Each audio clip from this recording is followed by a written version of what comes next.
Hello friends, in last lecture we discussed about the ecology and different types of the ecosystems. वेगवेगळ्या परिसंस्था आणि त्याचा introductory part हा आपण शेवटच्या लेक्चरमध्ये कव्हर केला. या लेक्चरमध्ये आपण ऍक्च्युली नेमक्या या परिसंस्था आणि परिसंस्थेची रचना नेमकी कशी असते. So today our topic of discussion is the study of the structure of ecosystem. इकोसिस्टीमचं स्ट्रक्चर नेमकं कसं आहे आणि मग या इकोसिस्टीमचं स्ट्रक्चर स्टडी करत असताना आपल्याला लक्षात येतात की काही काही कंपोनंट्स जे असतात स्ट्रक्चर ऑफ इकोसिस्टीम मध्ये कोणते घटकांची इकोसिस्टीम बनलेली असते, कोणते त्या इकोसिस्टीम मध्ये पार्ट्स असतात, त्याचं कंपोजिशन नेमकं कसं असतं, how this ecosystem is compose of. So the ecosystem, any ecosystem or structure of an ecosystem, it is composed of two main components. दोन घटकांची, प्रमुख घटकांनी ते इकोसिस्टीमचं स्ट्रक्चर, परिसंस्थेचं रचना ही झालेली असते. आणि ते दोन घटक म्हणजे नेमके कोणते आहेत? these two components which are included in this ecosystem or which forms that ecosystem, these two components are a biotic component and abiotic component. Biotic component means all living things, living organisms which are included in this biotic component. सर्व सजीव या Biotique component मध्ये येतात आणि निर्जीव काही गोष्टी ज्या असतात त्या अबायोटिक कंपोनंट मध्ये येतात. आणि सजीव आणि निर्जीव गोष्टींपासून प्रामुख्याने ही इकोसिस्टीम म्हणजेच परिसंस्था आणि त्याची संरचना बनलेली असते. So the structure of ecosystem, it is composed of two components, and these two components, two major components are biotic, that is living component, and abiotic, that is non-living component. Then these biotic and abiotic components, we will discuss these components in detail. First of all, these living component or biotic component. Living component चा जर आपण विचार केला तर पृथ्वीवर असणारे सर्व प्रकारचे सजीव, all living organisms, in which plants are there, in which different types of the animals are there, and one more component, one more biotic component, ते म्हणजे मायक्रो ऑर्गॅनिझम्स. आणि यांची संख्या या पृथ्वीवर अतिशय मोठ्या प्रमाणात आपल्याला पाहायला मिळते. In this micro organisms you can see here the microbes which are present in any ecosystem in very large quantity, then animals and plants. So these three biotic components, these are included, these are major components in the ecosystem. And apart from that, आता याच्यानंतर abiotic component नेमके ecosystem मध्ये कुठले आहेत तर त्याचा आपण जर विचार केला तर अबायोटिक कंपोनंट्स मध्ये आपण you can see here biotic components. Abiotic component मध्ये light, then water, then temperature, then air, then soil, all these components म्हणजे हवा, माती, प्रकाश, ऊर्जा, या सगळ्या गोष्टी या अबायोटिक कंपोनंट मध्ये येतात. This biotic and abiotic component, any ecosystem, you can see this is the ecosystem. This ecosystem it is composed of different types of the components. This ecosystem, you can see here the biotic component which are further divided into three categories. तीन घटकांमध्ये या Biotique कंपोनंटच्या विभागणी त्या ठिकाणी केली जाते. Number first producers, then second consumers, and third decomposers. Producers means these are the producers which forms the energy, which forms the food material, त्याला आपण म्हणतो producers, then consumers and decomposers. These are the three biotic factors or three biotic components present in the any ecosystem. And these consumers then further divided into three categories: primary consumer, secondary consumer and tertiary consumer. So these are the biotic components which are classified, which are subdivided into different categories. The biotic components, हे Biotique म्हणजे जैविक घटक, तीन महत्वाच्या प्रामुख्याने तीन महत्वाच्या गटांमध्ये त्यांची विभागणी केली जाते. एक आहेत प्रोड्युसर्स, दुसरा आहे कंझ्युमर जे म्हणजे भक्षक आहेत, आणि तिसरा आहे डिकम्पोजर जे म्हणजे विघटन करण्यासाठी कारणीभूत असणारे काही जैविक घटक आहेत. आणि कंझ्युमर्स तीन प्रकारचे आहेत. त्या ठिकाणी प्रायमरी कंझ्युमर, त्यानंतर सेकंडरी कंझ्युमर आणि टर्शरी कंझ्युमर म्हणजे प्रथम भक्षक, त्यानंतर द्वितीय भक्षकीय काही प्राणी असतील आणि टर्शरी कंझ्युमर, टॉप कार्निव्हरस ज्याला आपण म्हणतो. असे 3 प्रकारचे त्या ठिकाणी कंपोनंट्स आहेत. त्यानंतर आपण जर पाहिलं इथे तर या सर्व जे बायोटिक कंपोनंट्स आहेत, हे बायोटिक कंपोनंट्स आपल्याला पुढच्या स्लाइड मध्ये आपण पाहूयात. How these biotic components they functions in the ecosystem. त्यांचं कार्य नेमकं काय आहे. तर बायोटिक कंपोनंट मध्ये पहिलं येतं ते प्रोड्युसर्स. प्रोड्युसर्स म्हणजे नेमके कोणते घटक आहेत. The producers are those organisms which synthesize their food material, which synthesize the food particles. These are involved in the trapping of the solar energy and to convert that solar energy into the chemical energy. त्याला आपण म्हणतो निर्माते, producers.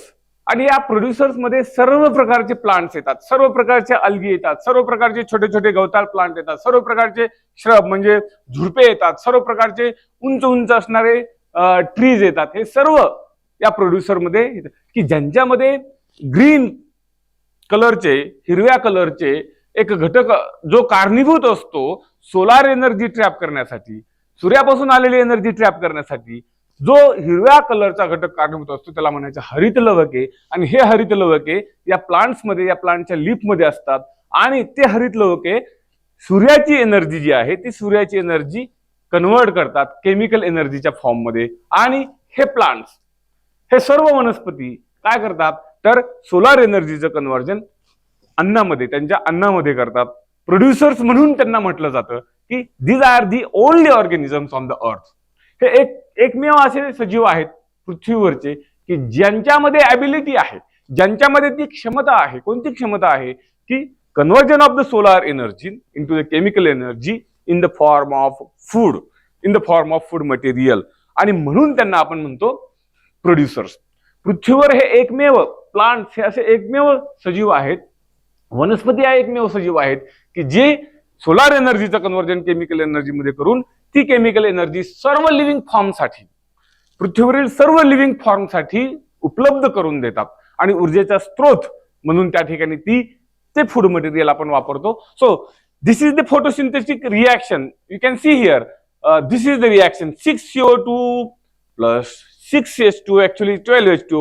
It results into the formation of C6H12O6 plus O2. आणि एक आणखीन महत्वाची गोष्ट producers कोणती करत असतील तर ती म्हणजे ह्या प्रोड्युसरमुळे त्या ठिकाणी प्रकाश संश्लेषण या प्रक्रियेमध्ये, प्रकाश संश्लेषण या प्रक्रियेद्वारे by the process of the photosynthesis the carbon dioxide is used, water molecule is used, and conversion of this carbon dioxide and water molecule with the help of light energy takes place into the carbohydrate C6H12O6 with the release of oxygen. Oxygen देखील या प्रक्रियेद्वारे बाहेर सोडला जातो आणि जो oxygen आपल्या सर्व सजीवांना कारणीभूत ठरतो तो म्हणजे रिस्पिरेशन या प्रोसेससाठी, ज्याला आपण प्राणवायू म्हणतो. आणि हा प्राणवायू देण्याचं काम कोण जर करत असतील तर ते म्हणजे हे plants.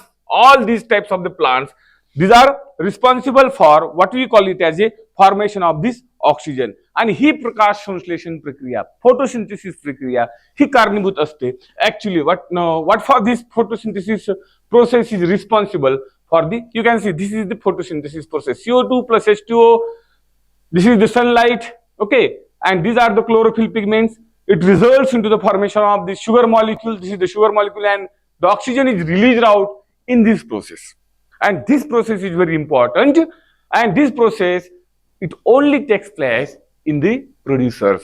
What we call it as a plants. आणि या प्लांट्स मध्ये फक्त ही फोटोसिंथेसिसची प्रक्रिया त्या ठिकाणी होत असते. हे आहेत वेगवेगळे प्लांट.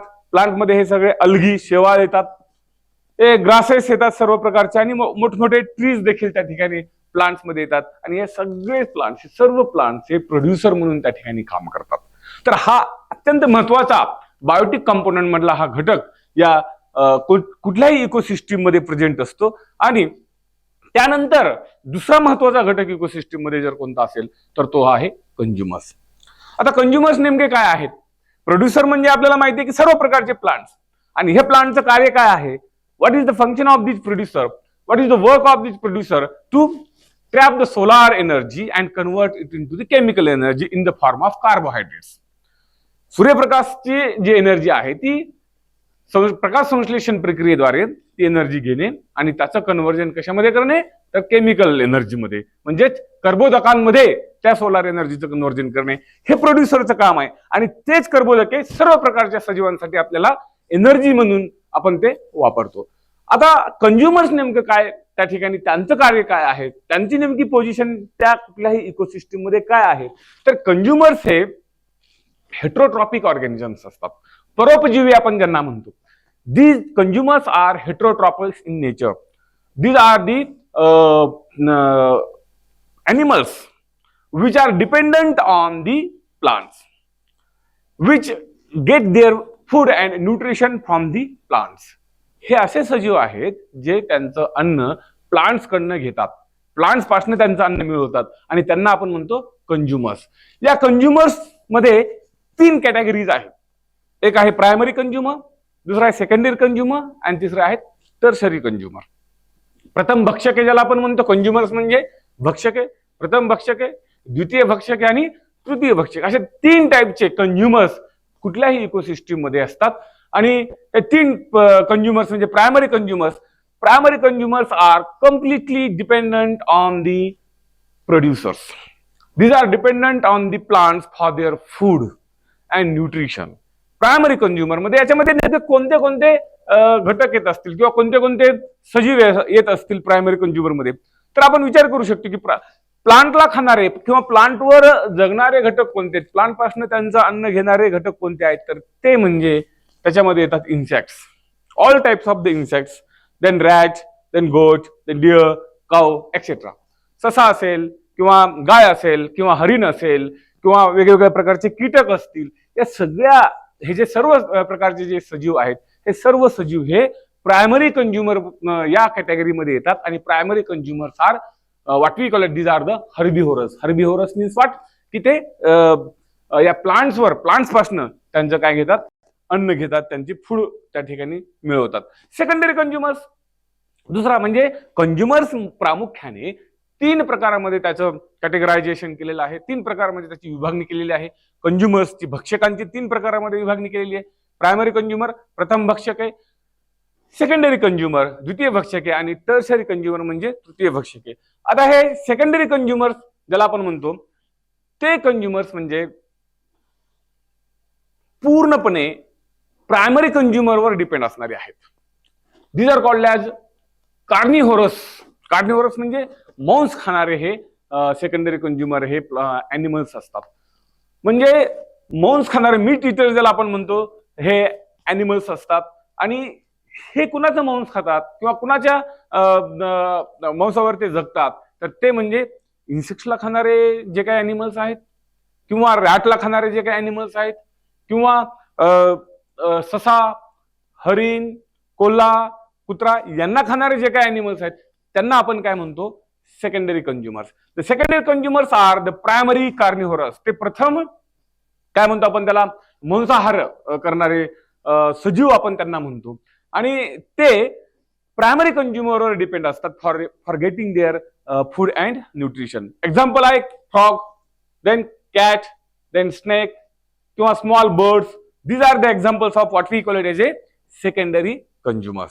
आता तिसरा महत्वाचा घटक या कंझ्युमर्स मध्ये तो म्हणजे tertiary consumers. This tertiary consumers are dependent upon the secondary consumers. म्हणजे टर्शरी म्हणजे तृतीय भक्षके नेमके कोण आहेत? तर तृतीय भक्षके द्वितीय भक्षकांपासून त्यांचं अन्न मिळवतात. आणि हे secondary consumer they are dependent upon the tertiary consumers, they are dependent upon the secondary consumer, and these secondary consumer they used as a food by this tertiary consumer. आणि मग या सेकंडरी कंझ्युमर आणि tertiary consumer मधले काही example आपण आता हे पहा. ही एक primary secondary producer, primary consumer, secondary consumer आणि टर्शरी कंझ्युमरचे काही एक्झाम्पल्स आहेत. हे आहे ग्रास, दिस ग्रास, आणि हा आहे प्रायमरी कंझ्युमर. ससा हा ग्रासला खातो. सशाला कोण खातं? तर हा लांडगा खातो. आणि या लांडग्याला कोण खातं? तर हा सिंह खातो, lion. So this lion becomes the tertiary consumer. This is the secondary consumer, and this खरगोश, what we call it as a ससा, हा प्रायमरी कंझ्युमर म्हणून त्या ठिकाणी काम करतो. तर ससा कोणाला खातो? तर प्रोड्युसर्सला, म्हणजे प्लांट्स, म्हणजे वनस्पती जे आहेत, गवत आहे, याला खाणारा कोण असतो? हा ससा. तर हे एक एक्झाम्पल आहे. दुसरं एक्झाम्पल जर आपण घेतलं तर या पानावर या प्रोड्युसर म्हणजे काय? हे एक लीफ आहे प्लांटचं. हे लीफ प्रोड्युसर म्हणून काम करतं. त्या लीफवर ही अळी आहे. या अळीला कोण खातं? पक्षी खातो. आणि या पक्षाला छोटा पक्षी खातो. आणि या छोट्या पक्षीला कोण खातं? तर मोठा पक्षी खातो. तर अशा पद्धतीने हा झाला प्रोड्युसर, हा झाला प्रायमरी कंझ्युमर जो प्रोड्युसरवर डिपेंड आहे, हा झाला सेकंडरी कंझ्युमर जो प्रायमरी कंझ्युमरवर डिपेंड आहे, आणि हा झाला टर्शरी कंझ्युमर जो सेकंडरी कंझ्युमरवर डिपेंड आहे त्याच्या फूडसाठी. So these are the examples of the primary, secondary and tertiary consumers. Okay. आता यामध्ये काही ऑम्निव्हरस ऑर्गॅनिझम्स आहेत जे की प्लांट्सवर देखील आणि ॲनिमल्सवर देखील डिपेंडंट असतात. जसं की माणूस जर आपण उदाहरण त्याचं घ्यायचं झालं, किंवा रॅट म्हणजे उंदीर त्याचं उदाहरण घ्यायचं झालं, किंवा बर्ड्स आहेत काही जे प्लांट्सवर देखील डिपेंडंट असतात, आणि काही बर्ड्स हे आळ्या वगैरे, कीटक वगैरे यांच्यापासून देखील त्यांचं फूड मिळवतात. तर काही बर्ड्स हे प्लांट्सच्या बिया देखील खातात. दोन्ही म्हणजे यांना काय म्हणायचं? तर ऑम्निव्होरस त्या ठिकाणी ऑर्गॅनिझम्स म्हणायचे. याची देखील एक कॅटेगरी कुठल्याही इकोसिस्टीम मध्ये असते. तर आता दोन घटक आपण पाहिले जैविक घटकांमध्ये. एक घटक कुठला झाला? तर तो म्हणजे जैविक घटकातील एक घटक म्हणजे प्रोड्युसर्स हा घटक आहे, जो मोठ्या प्रमाणात सर्व प्रकारचे वनस्पती त्या ठिकाणी काम करतायत. वनस्पती त्या ठिकाणी इकोसिस्टीम मध्ये उपलब्ध असतात. दुसरा घटक कुठला झाला? तर तो म्हणजे कंझ्युमर. कंझ्युमरचे परत तीन प्रकार आपण पाहिले. आणि आता तिसरा बायोटिक कंपोनंट मधला तिसरा महत्वाचा घटक तो म्हणजे डिकम्पोजर्स. आता हे डिकम्पोजर्स, काही डिकम्पोजर्स आपल्याला डोळ्याने दिसतात, जसं की फंजाय वगैरे काय आहेत, म्हणजे ज्याला आपण वेगवेगळ्या प्रकारचे मशरूम किंवा वेगवेगळ्या प्रकारच्या ढालीच्या आकारासारखे, जसे हे ढालीच्या आकारासारखे झाडांवर येतात ते सर्व, किंवा बुरशी ज्याला आपण म्हणतो, जे आपल्या ब्रेडवर येते, किंवा वनस्पतींच्या पानांवर येते, किंवा आपल्या भाकरीवर देखील तिचा ग्रो होते, ही बुरशी डिकम्पोजरचं एक उदाहरण आहे. त्याचबरोबर अनेक बॅक्टेरियाज आहेत, असंख्य बॅक्टेरियाज या पृथ्वीवर आहेत. बॅक्टेरिया ज्या ज्या ठिकाणी त्यांना स्पेस मिळतो, ज्या ज्या ठिकाणी त्यांना सबस्ट्रॅटम मिळतं, त्या प्रत्येक ठिकाणी बॅक्टेरिया उपलब्ध असतात. आणि हे बॅक्टेरिया हे एक डिकम्पोजर म्हणून त्या ठिकाणी कुठल्याही इकोसिस्टम मध्ये काम करतात. So decomposers are the micro organisms which are present in ecosystem and which are function as a degradation of all materials. आणि मग सगळे मटेरियल म्हणजे कोणते? पाला असेल, पाचोळा असेल, खोड असेल, किंवा एखाद्या सजीव जर मरून पडला तर त्याचं डेड बॉडी असेल, या सगळ्या गोष्टींना डिकम्पोज करण्याची, त्याचं विघटन करण्याची जी शक्ती असते, त्याची जी पॉवर असते, ही विघटन करण्याची पॉवर कुणामध्ये असते? तर ते डिकम्पोजर्स मध्ये असते.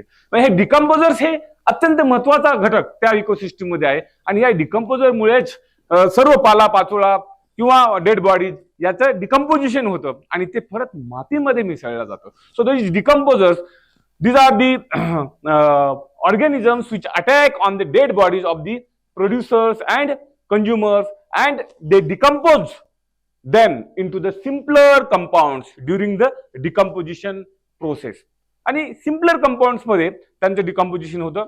The inorganic nutrients together with other organic substances are then utilized by the producers. म्हणजे एकदा का त्याचं डिकम्पोजिशन झालं, डिकम्पोजिशन झाल्यानंतर त्या बॉडीमधनं जे काही ऑर्गॅनिक सबस्टन्सेस आहेत ते मातीमध्ये मिसळतात, आणि मातीमध्ये मिसळलेले ते ऑर्गॅनिक सबस्टन्सेस किंवा इनऑर्गॅनिक न्यूट्रिएंट्स जे असतात all these organic and inorganic nutrients which are mixed in the soil by decomposition process from the dead bodies. And who decomposes it?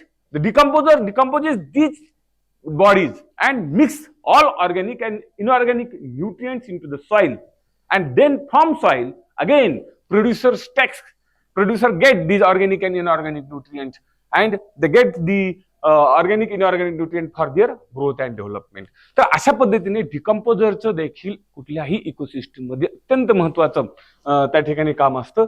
तर हे डिकम्पोजर्स झाल्यानंतर म्हणजे किती कंपोनंट्स पाहिले आपण बायोटिक कंपोनंट्स मध्ये किती प्रकारचे घटक त्या ठिकाणी अभ्यासले. एक म्हणजे प्रोड्युसर्स, दुसरं म्हणजे कंझ्युमर्स आणि तिसरं म्हणजे डिकम्पोजर्स. कंझ्युमर्स परत 3 प्रकारचे पाहिले, primary consumer, secondary consumer and tertiary consumers. आणि डिकम्पोजर मध्ये आपण पाहिलं ऑल टाइप्स ऑफ द फंजाय म्हणजे बुरशी, सगळ्या प्रकारच्या बुरशी, आणि all types of the micro organisms जे फंक्शन्स ऍज अ डिकम्पोजर्स. तिसरा म्हणजे हे 3 जैविक घटकांमध्ये झाल्यानंतर कुठलीही इकोसिस्टीम जी 2 महत्वाच्या घटकांपासून बनलेली असते, एक म्हणजे जैविक घटक आणि दुसरा म्हणजे अजैविक घटक, नॉन लिव्हिंग थिंग ज्याला आपण म्हणतो. अजैविक घटक म्हणजे आहेत अबायोटिक कंपोनंट्स. आता अजैविक घटक नेमके कोणते कोणते आहेत, तर अजैविक घटक मध्ये येतं क्लायमेट, त्यानंतर येते सॉइल, त्यानंतर येतं वॉटर, त्यानंतर येतं एअर, त्यानंतर येतं energy, temperature, pH. All these factors they are included in the abiotic component of that ecosystem. मग पाणी असेल, माती असेल, त्या ठिकाणी असणारे खडक असतील, त्या ठिकाणी असणारी हवा असेल, त्या ठिकाणी असणारे लाईट असेल, त्या ठिकाणी असणारं टेम्परेचर असेल, त्या ठिकाणी असणारा हवेचा दाब असेल, ह्या सगळ्या गोष्टी एखाद्या इकोसिस्टीम मध्ये, पाण्याचा दाब असेल, या सगळ्या गोष्टी एखाद्या डिझॉल्व्ड ऑक्सिजन असेल त्या पाण्यामध्ये, या सर्व गोष्टी एखाद्या इकोसिस्टीम मध्ये अजैविक घटक म्हणून त्या ठिकाणी काम करतात. आणि हे अजैविक घटक देखील इकोसिस्टीमवर मोठ्या प्रमाणामध्ये त्या ठिकाणी इंटरॅक्ट होतात. So the physical components includes the energy, climate, nutrients and living space that the biological community needs. म्हणजे या सगळ्या गोष्टी एखाद्या ह्या अजैविक जे घटक आहेत, हे सर्व अजैविक घटक कुठल्याही लिव्हिंग सिस्टीमसाठी अतिशय पोषक, अतिशय इम्पॉर्टंट, अतिशय महत्वाचे असे हे अजैविक घटक असतात. यांच्याशिवाय कुठलेही जैविक घटक त्यांचं पूर्णपणे दिनक्रमण, त्याला आपण म्हणतो कार्यपद्धती पार पाडू शकत नाहीत. म्हणजे जेवढे जैविक घटक एखाद्या इकोसिस्टीम मध्ये महत्वाचे आहेत, तेवढेच अजैविक घटक देखील महत्वाचे. पाणी नसेल तर त्या ठिकाणी कुठलाच सजीव जिवंत राहू शकत नाही. पाणी नसेल तर कुठल्याही सजीवाचं अस्तित्व असूच शकत नाही. पाणी प्रमाणामध्ये असणं पाहिजे, पाण्यामधले घटक देखील तेवढ्याच प्रमाणात असले पाहिजेत, आणि हे सगळ्या गोष्टी, पाण्याचं टेम्परेचर देखील तेवढं मेंटेन केलं पाहिजे. या सगळ्या गोष्टी ह्या कोणत्या घटकामध्ये येतात, तर अजैविक घटकामध्ये येतात. आणि अजैविक आणि जैविक घटक एकमेकांना पूरक असतील तरच ती इकोसिस्टीम ही इव्हॉल्व्ह होत असते, ती परिसंस्था ही, त्या परिसंस्थेची ही काय होत असते, उत्क्रांती होत असते. आणि मग अशा पद्धतीने एक्झाम्पल त्या ठिकाणी घ्यायचे झालं, air, water, soil, sunlight etcetera, these are the physical component of what we air, water, soil, sunlight, physical component. आणि केमिकल कंपोनंट्स नेमके कोणते आहेत, तर केमिकल कंपोनंट मध्ये त्या ठिकाणी येतात प्रोटीन्स, त्या ठिकाणी येतात लिपिड, त्या ठिकाणी येतात कार्बोहायड्रेट्स, कर्बोदके, स्निग्ध पदार्थ आणि प्रथिने यांचा समावेश प्रामुख्याने ऑर्गॅनिक सबस्टन्सेस मध्ये त्या ठिकाणी केला जातो. म्हणजे अजैविक घटक देखील 2 प्रकारे, एक आहे फिजिकल कंपोनंट, दुसरा आहे केमिकल कंपोनंट. फिजिकल कंपोनंट मध्ये काय येतं, फिजिकल कंपोनंट मध्ये येते soil, sunlight, water, air, these are included in the physical component. and chemical component मध्ये काय येतं, तर केमिकल कंपोनंट मध्ये येतं प्रोटीन म्हणजे प्रथिने, लिपिड्स, स्निग्ध पदार्थ, carbohydrates etcetera. These are the what we call it as included in the chemical component. आता केमिकल कंपोनंट जे 2 प्रकार आहेत, एक आहे ऑर्गॅनिक आणि दुसरा आहे इनऑर्गॅनिक. ऑर्गॅनिक मध्ये हे सर्व येतात, तर इनऑर्गॅनिक मध्ये काय येतं, carbon, hydrogen, oxygen, phosphorus, nitrogen, त्यानंतर पोटॅशियम, हे सगळ्या एलिमेंट जे आहेत, त्या एलिमेंटचं प्रमाण पाण्यामध्ये, सॉइल मध्ये किंवा सराउंडिंग मध्ये, जैविक घटकाच्या आजूबाजूला याचं प्रमाण, हे देखील प्रमाण अतिशय व्यवस्थित जर असेल तरच त्या जैविक घटकांची दिनचर्या त्या जैविक घटकांची परिक्रमणा व्यवस्थित चालते. म्हणजेच काय की हे abiotic components are of two types again, physical components and chemical components. Physical component मध्ये हवा, सॉइल किंवा माती असेल, सनलाइट असेल, टेम्परेचर असेल, तापमान असेल, हे घटक येतात. तर केमिकल कंपोनंट मध्ये काय येतं, प्रथिनेचं प्रमाण किती आहे त्याच्यामध्ये, त्यानंतर लिपिड, कार्बोहायड्रेट्स आणि इनऑर्गॅनिक कंपोनंट्स मध्ये हे सर्व प्रकारचे एलिमेंट्स. तर अशा पद्धतीने या अबायोटिक घटक आणि त्याचे प्रकार त्या ठिकाणी आपल्याला पाहायला मिळतात. आणि या सगळ्या गोष्टींमध्ये म्हणजे जैविक आणि अजैविक घटकांपासून आपल्याला त्याच्या एकूण एकत्रित कंपोजिशन एखाद्या स्पेसमध्ये एक लिव्हिंग सिस्टीम त्या ठिकाणी तयार करते, त्याला म्हणायचं आपण ecosystem. So the ecosystem is composed of biotic and abiotic component. आता टाइप्स ऑफ इकोसिस्टीम नेमक्या किती आहेत, तर अशा पद्धतीने इकोसिस्टीमचं स्ट्रक्चर झालं. परंतु या इकोसिस्टीम किती प्रकारच्या त्या ठिकाणी आपल्याला पाहायला मिळतात. तर इकोसिस्टीम ह्या नॅचरल इकोसिस्टीम आणि मॅनमेड इकोसिस्टीम देखील त्या ठिकाणी असतात. परंतु नॅचरल इकोसिस्टीम मध्ये एक आहे टेरेस्ट्रियल इकोसिस्टीम आणि अक्वाटिक इकोसिस्टीम आणि मरीन इकोसिस्टीम, अशा 3 नॅचरल इकोसिस्टीम मध्ये आपल्याला त्या. टेरेस्ट्रियल म्हणजे काय, तर जी इकोसिस्टीम्स रिलेटेड टू द लँड, जमिनीवर अस्तित्वात असणाऱ्या, म्हणजे फॉरेस्ट असेल एखादं किंवा डेझर्ट असेल एखादं, ह्या सगळ्या काय आहेत, टेरेस्ट्रियल इकोसिस्टीम आहेत. ओके, म्हणजे ग्रासलँड इकोसिस्टीम असेल, फॉरेस्ट इकोसिस्टीम असेल, डेझर्ट इकोसिस्टीम असेल, हे टेरेस्ट्रियल इकोसिस्टीम म्हणजे जमिनीवर असणाऱ्या इकोसिस्टीम. एक जंगल हे एक स्वतंत्र इकोसिस्टीम आहे, किंवा वाळवंटी प्रदेश तो एक स्वतंत्र इकोसिस्टीम आहे, गवताळ प्रदेश ती एक स्वतंत्र इकोसिस्टीम आहे, ती एक स्वतंत्र परिसंस्था असते. अक्वाटिक इकोसिस्टीम मध्ये नेमक्या कोणत्या गोष्टी येतात, aquatic ecosystem these are related to the water. Water कोणतं, समुद्रातलं वॉटर नाही, तर पॉन्ड वॉटर असेल, छोटी तळी, मोठी तळी, नदी, ह्या झाल्या aquatic ecosystem. Okay, these are running water म्हणजे इकोसिस्टीम म्हणजे रिव्हर्स आहेत, किंवा स्टँडिंग इकोसिस्टीम म्हणजे पॉन्ड्स आहेत, लेक्स आहेत, म्हणजे छोटे तळे, मोठे धरणं, किंवा इव्हन एक हौद जरी घेतला, हौदामध्ये काही सजीव निर्माण होतात आणि हौद सुद्धा एखादा मोठा हौद तो सुद्धा एक इकोसिस्टीम परिसंस्था म्हणून नंतर कार्यरत होतो. तर या आहेत अक्वाटिक इकोसिस्टीम. आणि तदनंतर मरीन इकोसिस्टीम काय आहे, तर पूर्ण समुद्र जो आहे त्या समुद्रामधले असणारे सजीव आणि त्या समुद्रामध्ये असणाऱ्या ज्या निर्जीव गोष्टी आहेत, ज्या अबायोटिक आणि बायोटिक कंपोनंट आणि यांची इंटरॅक्शन, त्या ठिकाणची असणारी इकोसिस्टीम त्याला आपण म्हणतो मरीन इकोसिस्टीम. ओके, म्हणजे सी आणि sea shores. These are the types of ecosystem. म्हणजे इकोसिस्टीम आहेत नॅचरल इकोसिस्टीम 3 प्रकारच्या. एक म्हणजे टेरेस्ट्रियल इकोसिस्टीम, जमिनीवरच्या इकोसिस्टीम त्याला आपण म्हणतो, जमिनीवरील परिसंस्था. त्याच्यामध्ये येतं फॉरेस्ट, जंगल, त्याच्यामध्ये येतं ग्रासलँड, वाळवंटी प्रदेश, हे सर्व जमिनीवरच्या. अक्वाटिक मध्ये काय येतं, अक्वाटिक मध्ये 2 टाईपचे, एक रनिंग वॉटर म्हणजे रिव्हर्स असतं, आणि स्टँडिंग म्हणजे वेगवेगळ्या प्रकारचे धरणं असतील, वेगवेगळ्या प्रकारचे तलाव असतील, हे सगळे अक्वाटिक इकोसिस्टीम मध्ये येतं. आणि मरीन इकोसिस्टीम पूर्ण समुद्री जीव आणि समुद्री जीवांमधलं ecosystem, that is called as marine ecosystem. आणि मी 3ऱ्या टाईपचं तुम्हाला उदाहरण दिलं त्या इकोसिस्टीमचं, ते म्हणजे मॅनमेड इकोसिस्टीम. मानवाने निर्मित केलेल्या इकोसिस्टीम, आर्टिफिशियली त्या इकोसिस्टीम असतात. आणि त्या माणसाने स्वतः आर्टिफिशियली इकोसिस्टीम मेंटेन केलं जातं, आणि त्याच्या काही गोष्टींसाठी, त्याच्या काही फायद्यासाठी ह्या मॅनमेड इकोसिस्टीम त्या ठिकाणी, आर्टिफिशियल इकोसिस्टीम, एखादं जसं की ॲक्वेरियम आहे, त्या ॲक्वेरियम माणसाने निर्माण केलेलं आहे, आणि त्या ठिकाणी माणूस ज्या गोष्टी टाकेल त्याच गोष्टी त्या ठिकाणी डेव्हलप होतात, आणि त्याच गोष्टींवरून ती परिसंस्था चालते, ती आहे man-made ecosystem. So these are the types of the ecosystem आणि इकोसिस्टीमचं स्ट्रक्चर. तर आजच्या लेक्चरमध्ये आपण काय शिकलो, आजच्या लेक्चरमध्ये आपण पाहिलं की एखादी परिसंस्था नेमकी कोणत्या घटकाने बनलेली असते, ते घटक कोणत्या प्रकारचे आहेत, आणि त्यानंतर या परिसंस्थेचे प्रकार नेमके कोणते आहेत.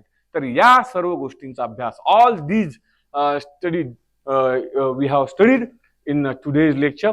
आपण पुढच्या लेक्चरमध्ये या इकोसिस्टीम मध्ये एनर्जीचा फ्लो नेमका कसा होतो, म्हणजे आपण पाहिलं की प्रोड्युसर्स नेमकं काय करतात की सोलार एनर्जी ट्रॅप करतात आणि त्याचे केमिकल एनर्जीमध्ये कन्व्हर्जन करतात.